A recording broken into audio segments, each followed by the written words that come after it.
We're about to look into the pages of the first continuous recorded history of mankind in the book we call the Holy Bible. We're going to investigate some of its most controversial stories and discover the answers to some very tough questions. Is the Bible a reliable account of miraculous interventions that rescue people from sudden doom and destruction? Or is it merely a collection of legends and myths, as some modern-day critics claim? Leading experts, both Bible skeptics and proponents from throughout the world, have contributed to the discussion of these biblical questions that may shock and surprise you.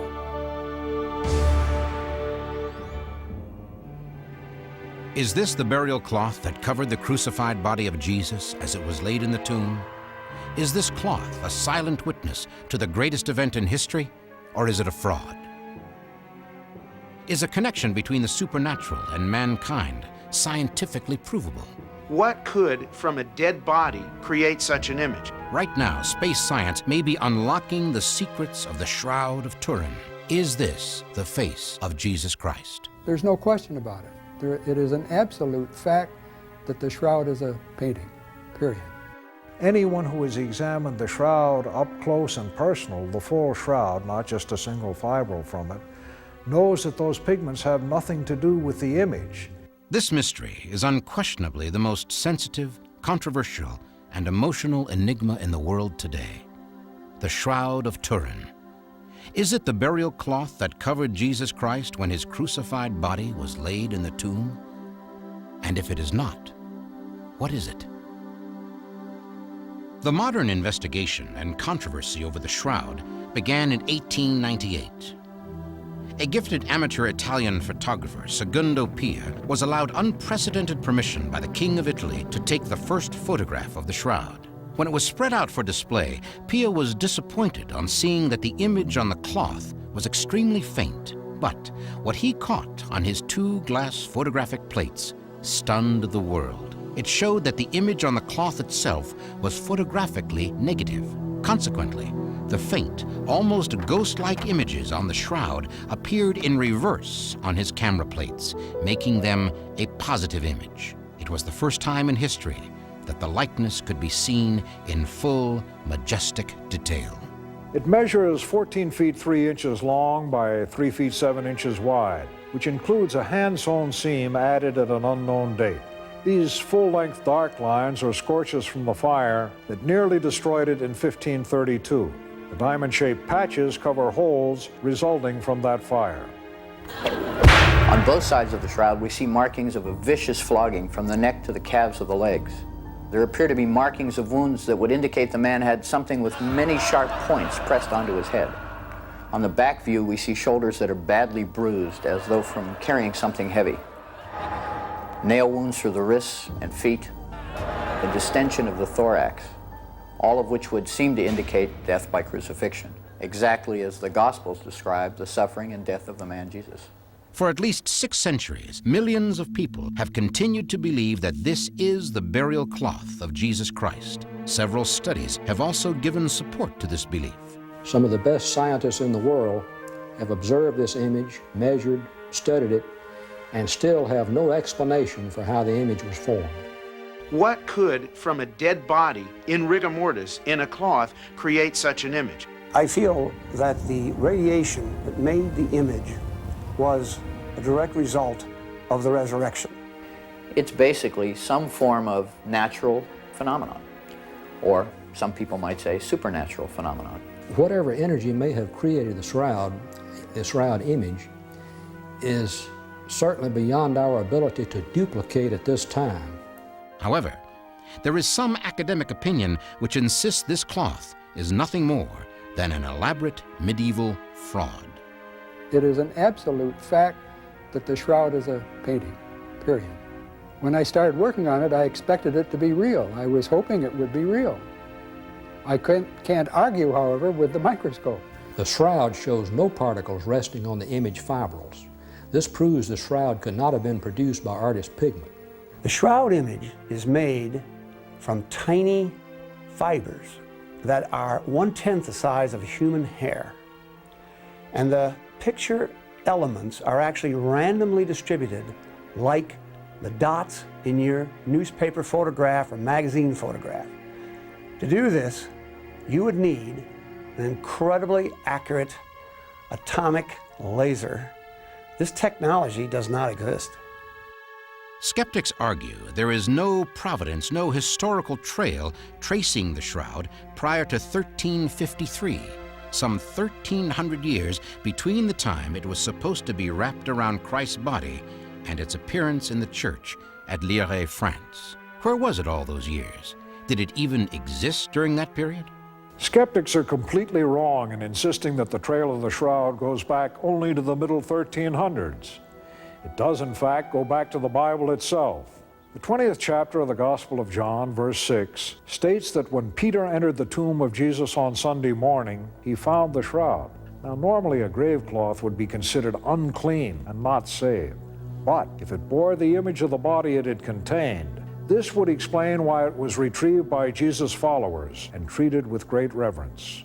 In fact, a 4th century Syriac manuscript tells us the king of Edessa, a man called Abgar, was cured of leprosy when he received a cloth from a disciple named Jude Thaddeus that had upon it the image of Jesus' face.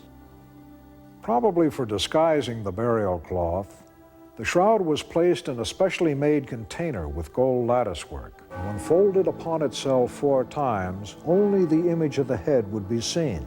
And again, for the sake of protection, the caretakers of the shroud did one other thing. They began to refer to it as the mandilion, a Greek term meaning simply towel. The creation of the mandilion is a most important event. Up to the time of its exhibition in Edessa, 300 years after the crucifixion, there were no realistic pictorial representations of Jesus Christ. With the appearance of the mandilion, the pictorial concept of Christ changed drastically from a beardless youth, like the Greek god Apollo, to what has become the universally accepted version today. There is no doubt amongst experts that what is known as the mandilion of Edessa was a prototype for all the pictorializations of Christ from that day to this. This early encaustic icon of Christ, produced about 550 AD, and presently located at St. Catherine's Monastery at the base of Mount Sinai, is a highly accurate image derived from direct observation of the facial image on the Shroud of Turin. It has approximately 250 points of congruence with the shroud image. In a court of law, it takes only 45 to 60 points of congruence to establish a positive identity of the same face. Such congruence points include a small tear from the left eye, chap marks on the lips, and even the image of flowers around the head. This icon shows that the shroud image was well known at the time and believed to be an authentic image, and hence was used by the iconographers of the Byzantine period for their artistic productions from the 6th century on.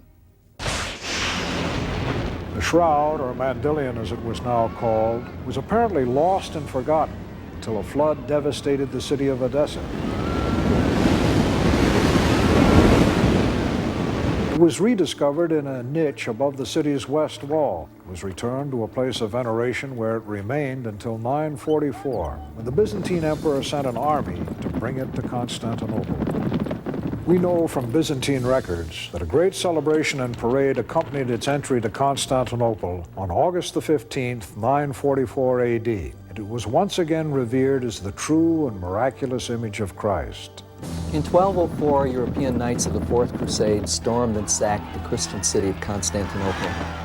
Dr. Scavone goes on to say that a French knight, Robert de Clary, wrote that he had seen the shroud with the figure of Christ on it, but that after the city fell, the shroud mysteriously disappeared.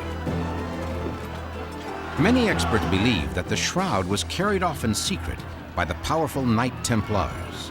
Then, later when the French king viciously crushed the order of the Templars, one royal knight, Geoffrey de Charnay, took the shroud into hiding in his own castle.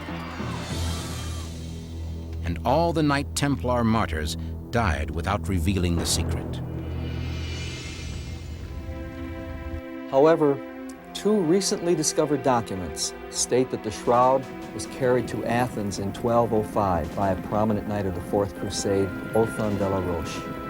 Then in about 1353, a distant descendant of Othon, Jean de Vergy, married Geoffrey de Charny, the first certain owner of the shroud at Lire. A pilgrim's medallion from about 1356 shows the family crests of Vergy and Charny side by side below the twin image of the shroud, and this suggests an equality of ownership between them. Geoffrey de Charny endowed the collegiate church at Lire and gave into its keeping the artifact we now call the shroud. 60 years later, the de Charnys reclaimed the shroud, and for another 34 years, Marguerite de Charnay's granddaughter refused to return it to the church, even under the threat of excommunication. Finally, and probably for financial reasons, Marguerite transferred ownership of the shroud in 1452 to the royal family of Italy, the Savoys. In 1532, fire in the Savoy Cathedral at Chambéry in France damaged the shroud. In 1578, the Savoys established their capital in the city of Turin and took the shroud with them, where it remains till this day. After 1580, the shroud was rarely exhibited to the public, and then only for short periods, some 11 times in 400 years. Some of the most critical opinions regarding the shroud's authenticity, both past and present, have come from Christian churchmen, beginning with a French bishop in the medieval year of 1389. Catholic Bishop Pierre d'Arcy was disturbed to hear that the shroud was being exhibited at the collegiate church at Lire as a true relic. Diligent inquiry and examination by my predecessor, Bishop Henri de Poitiers, discovered out the fraud. The reputed relic was nothing but a piece of common cloth, cunningly painted. Bishop de Poitiers had a full confession from the culprit painter himself, for which he immediately ordered a withdrawal of the false relic from public viewing. The reputed Bishop Darcy letter has never been proved genuine. None of the copies of the Darcy letter that we have is signed or dated. There's also no proof that the Pope ever saw it or that it was even delivered to him. The Darcy's memorandum could not be introduced as evidence in a court of law because it is neither signed nor dated. There's no evidence that it is in the handwriting of the bishop that it's purported to be. It is simply estimated that it is from about 1389. The artist or forger is not named. There is no transcript of any sort of official investigation. And besides, no trace or hint of identity has ever been found of the artist, who, if he ever made the image on the shroud, would have belonged among the ranks of Michelangelo, Da Vinci, and Raphael. The image on the Shroud of Turin is negative, meaning that the lights and darks are reversed from the way we would normally see with our eyes. Assuming that the shroud were manufactured in the 14th century, it would mean someone would had to have conceived of the concept of photography approximately 650 years before it was invented. I don't think so. If the shroud is a fake, it is probably the most astonishing fake of all time. If it is genuine, then it is arguably the first visible evidence of Christ's crucifixion and may literally be a photographic record of his resurrection. In 1973, the shroud was brought out for a brief examination by a group of European scientists. Among them was the late Dr. Max Frey, a Swiss criminologist and one of the leading experts in dust and pollen analysis in the world. Dr. Frey almost single-handedly developed a technique to determine where criminals had been by testing samples of dust and pollen from their clothing. Max Frey was a friend of mine and a very good criminalist, and did a lot of work on the shroud with the same sort of tapes that we used. He found pollen grains that came from Palestine and that area. We didn't. On our examination of the shroud, we found very few pollen grains. an average of maybe 1 per square centimeter. At first, Dr. Fry's objective was simple. If the shroud was forged in France in the 14th century, then only the French or Italian pollens would be found in the cloth. But his exhaustive analysis found some 58 specific pollens, only 17 of which were indigenous to Europe. The rest were from Palestine and southern Turkey, the site of Edessa and Constantinople. And this meant that the shroud had been in these places at some time in its history. We had noted the presence of other objects on the shroud besides the body, and that we found, to our astonishment, the highly accurate images of many flowers. There are actually many hundreds of these, but we're able to identify 28 species of these flowers with, we feel, a good degree of accuracy. The importance of this is that these flowers all grow either in Jerusalem or within 12 miles of Jerusalem. In addition, the pollens of 25 of these flowers, the 28 that we found, have also been identified independently on the shroud. Whatever produced the image of the body, which some feel is the resurrection, also produced a high-energy field, producing images off every object that was in the shroud itself. And hence we have the highly accurate images of these flowers. It has been alleged that the type of linen, the herringbone pattern weave, was very rare in the Palestine area, but that it was a very common textile after the 12th century in Europe. This is simply not true. Neither the linen nor the weave were common in Europe. This same pattern is identical to mummy wrappings that go back as far as 2000 BC. Joseph of Arimathea was a wealthy man who received permission from Pilate to bury Christ's body. It is not unlikely that when he gave his tomb for the burial of Christ, he may have also used expensive Middle Eastern linen grave clothes that were intended for his own burial. The physical shroud itself is one matter for investigation, but even more mysterious and more puzzling is the haunting image which appears on the shroud itself. The shroud may be traceable to the time of Christ, but is it an image of Christ or a painting by a very clever artist, as first claimed by Bishop Darcy and several modern-day scholars? If it was the shroud of Christ, it would have to be made up of embalming materials and blood and other body fluids. What we found microscopically were pigments, pigments used by an artist, and a paint medium that was commonly used in the Middle Ages. This proves the shroud is a painting. A beautiful painting, but nevertheless the work of an artist. Walter McCrone believes that the image on the shroud is either a directly painted image or an image perhaps reinforced with artist's pigment. One of the pigments he's identified is iron oxide using optical microscope techniques, but an X-ray fluorescent scan of the entire shroud shows no more concentration of iron in the image areas than there is on the cloth itself. I don't believe the theory because there is so little pigment shown in the image areas on the shroud, and the image itself only consists of degraded cellulose fibrils which have a yellowish color as viewed by the human eye. No one has ever disputed the fact that he found real paint pigment on there, but it comes from the fact that when artists made copies of the shroud, they touched it to the shroud to gain sanctity for their creations. The artist did an excellent job of creating an image that looks to be pretty much anatomically correct. You can find fault with it, the length of the fingers and the length of the arms, but still, artists, even 500 years ago, were able to paint figures that are anatomically correct. To help determine the possibility of whether the shroud image is a painting, we asked Hungarian physicist and internationally known monumental artist, Dr. Isabel Pizik, who has studied artist depictions of Christ from the 1st century to the present day. She has also painted over 450 monumental-sized paintings of Christ and other biblical scenes. The professional arts do not think that the shroud could possibly be a painting.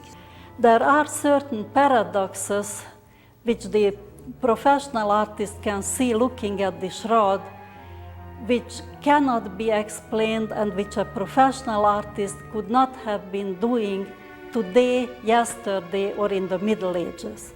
The Turin shroud absolutely does not exhibit any kind of outline. about 92 different scientific and scholarly disciplines also testified that this Turin shroud cannot be a painting.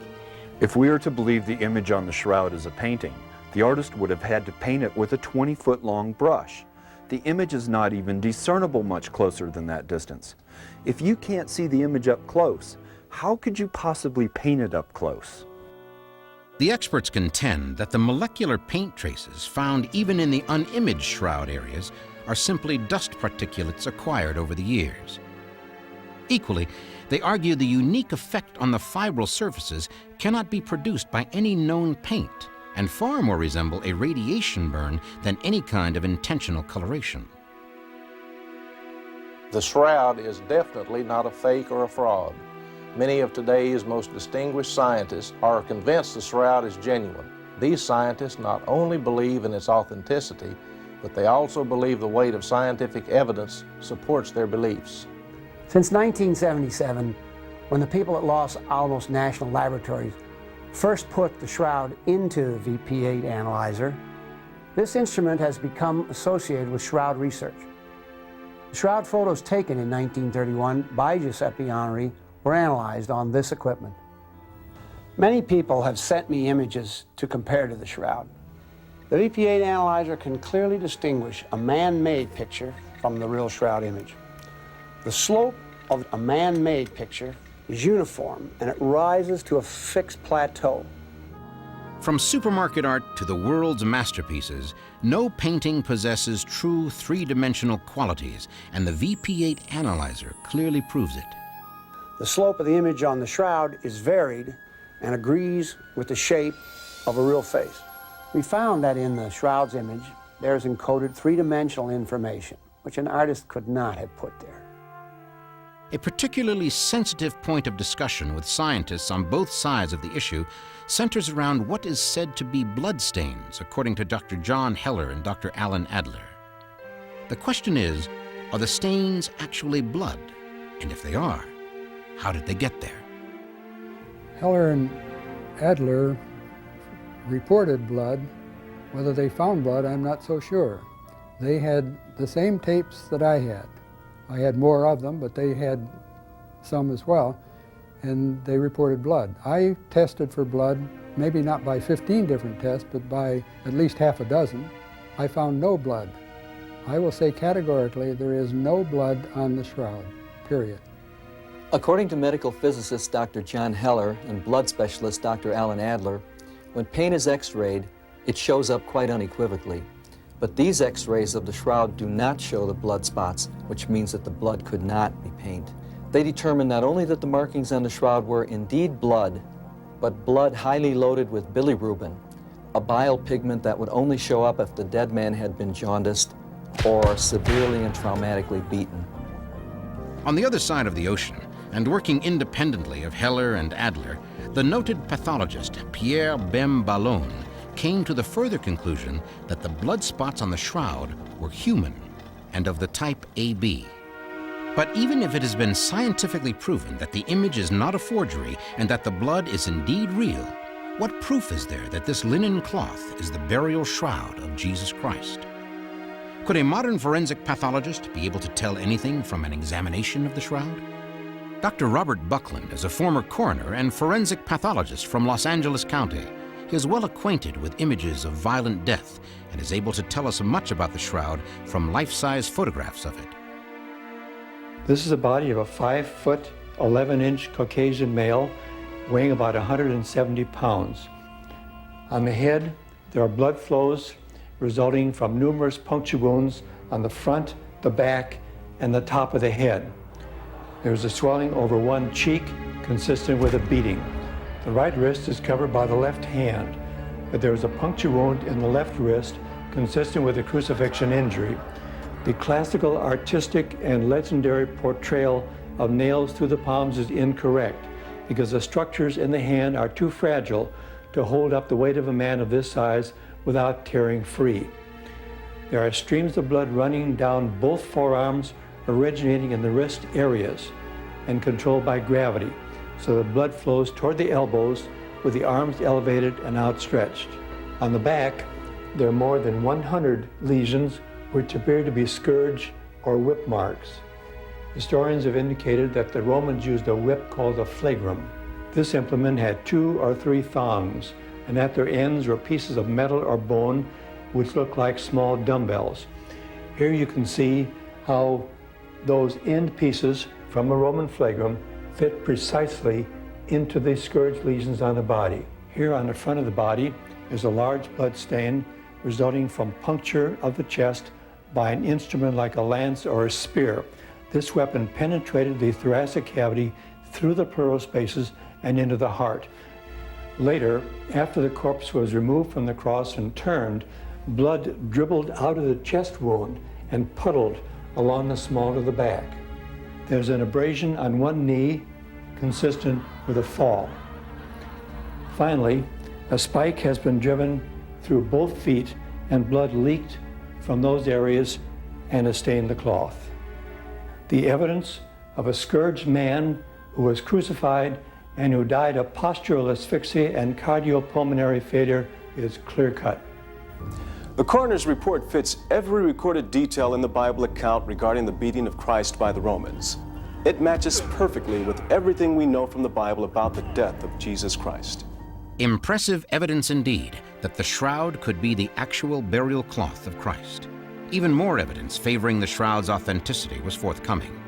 In 1978, when the Shroud of Turin was exhibited for only the 4th time in the century, a team of 40 scientists, known as the Shroud of Turin Research Project, using the latest high-tech equipment, examined the shroud for 5 intensive days. During the next 7 years, this tireless group spent 150,000 man-hours studying, testing, and interpreting the data from the shroud, making it the most intensively studied artifact in history. But the shroud advocates received a serious setback when one test, a carbon-14 dating analysis, produced disappointing results. An international news agency report stated that a test performed by scientists in 3 countries indicated that the shroud dated from the Middle Ages, somewhere between the years 1260 and 1390. The radiocarbon dates that we obtained clearly put the shroud in the Middle Ages. Carbon-14 is never used as a sole litmus test, and yet the mood of the day seemed to accept the dating without question, and the press leaped to unwarranted conclusions. Carbon-14 dating is far from an exact science. Freshly killed mollusks show they have been dead for 3,000 years, while bristlecone pine, the oldest trees on Earth, always date too young by 2,000 to 3,000 years. 3 labs were selected to perform the Shroud carbon-14 dating test. They were given 3 linen control samples, samples of a known age, to test the accuracy of their lab testing. One sample was a piece of bull mummy linen, the oldest of the samples and already known to be from 3000 BC. The 3 lab results varied from 3440 to 4517 BC, a variance of 1100 years. On the other samples, the range of error was from 439 to 1500 years off. And the testers defended these errors as due to contamination of the samples. But after extensive retesting, the oldest bull linen sample was still some 1,000 years off. They really only tested one area. As one guy put it, they didn't do 3 tests. They did 1 test 3 times. There are simply too many variables that can affect the test results. And besides, the shroud sample takers and their labs violated 14 scientific protocols that were established to ensure test accuracy. Therefore, the results of these shroud tests must be considered suspect. There are literally thousands of pieces of scientific data which support the conclusion that the shroud is not a fake or forgery. However, only one piece of evidence, the carbon-14 dating, indicates the shroud is of medieval origin. In my professional opinion, the authenticity of the shroud could be proven in a court of law beyond a reasonable doubt. With more than 50 extensive scientific peer tests and studies performed on the shroud, the preponderance of evidence favors authenticity. If only the carbon-14 dating enigma could be resolved, we might know for sure. In the Russian capital city of Moscow, the answer to this enigma is believed to have been found. Recently, Dr. Dmitry Kuznetsov, an expert from Moscow specializing in physical-chemical research methods, challenged the carbon-14 medieval dating of the shroud. First, Kuznetsov discovered when flax, the linen material of the shroud, is manufactured, certain elements of the original plant, namely waxes and fats, are driven out. This causes the remaining fibers to have a misleadingly high carbon content. Additionally, by duplicating the environment of the 1532 fire in which the shroud was severely damaged, Kuznetsov demonstrated the fire also altered the shroud's carbon-14 content by increasing it. As a result, Kuznetsov claims that the recalculating of the data of the 1988 carbon-14 test, based on the two pieces of new information, establishes the shroud's age at no less than 1900 years, the exact time of Christ. The Shroud of Turin appears to be a genuine burial cloth from the time of Christ, but it is the image on this cloth from which the final judgment will have to be made. What made it? Whose image is it? How did it get on the cloth and remain still visible after more than 1,000 years?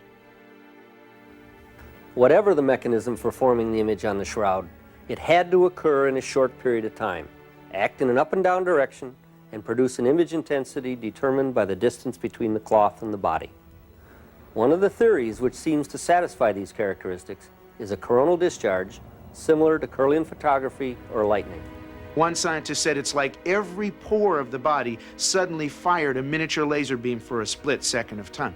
And so I'm sure that there's some power, some explanation that defies our current understanding. And I believe that when the body of Christ was raised to that multi-dimension that scientists call in space, that there was a little extra burst of radiation that marked the shroud. Just maybe God did leave behind a document of the resurrection. Well, remembering that I'm Jewish, so that I certainly don't have any biases for the cloth, and as a matter of fact was very skeptical at the beginning, I still believe the shroud is authentic because there's really no way to duplicate the quality of the image that we have there today. If you have faith, you don't need the shroud, and if you don't have faith, it's questionable whether you'll be convinced by it. But if it makes you think about it, if it makes you consider it, then it's important. In the case of Jesus, there were witnesses for every event in his life, from birth to his death on the cross and all the teachings and miracles in between. The one thing that wasn't witnessed, except by an empty tomb, was the resurrection.